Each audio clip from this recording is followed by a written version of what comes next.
So in the studio, I throw most everything with a trimmed foot off the hump. I find working off the hump really easy. It's a fluid studio practice for me. This is 25 pounds of clay.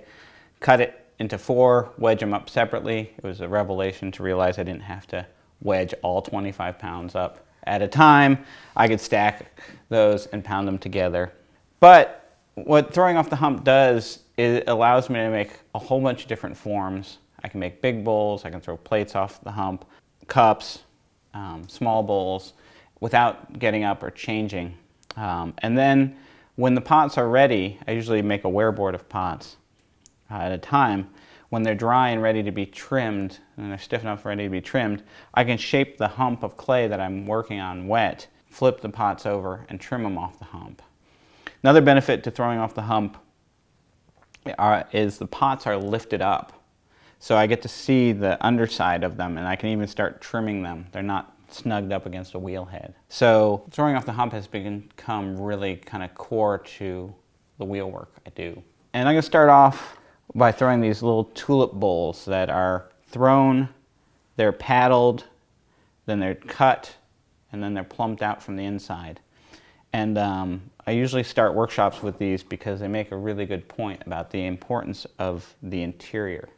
They really start to bloom. They're an uninteresting form until the interior presses out. So I'm going to make these small little bowls to start with, and I'm going to throw them with very thick walls because they're going to be faceted.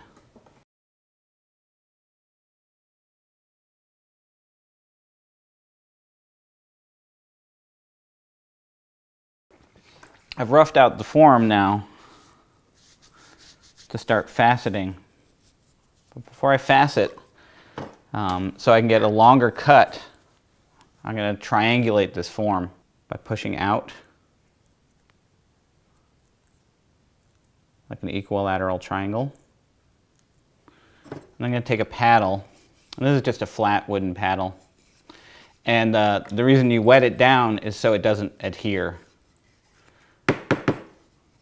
when I paddle. And I'm only really paddling this to sharpen up the triangle shape here,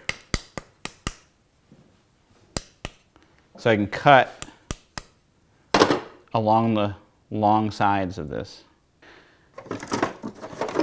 And since I'm in Wisconsin, I got my cheese cutter here, and I'm going to facet the sides straight down.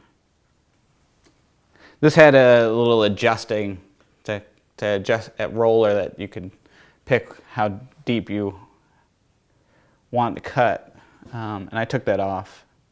It was getting in the way and sticking to the clay.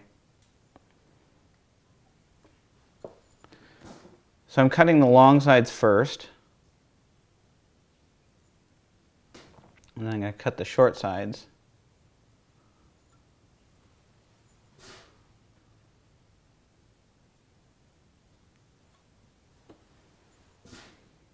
Right now, to me, it's a very static form. It doesn't have much life or energy.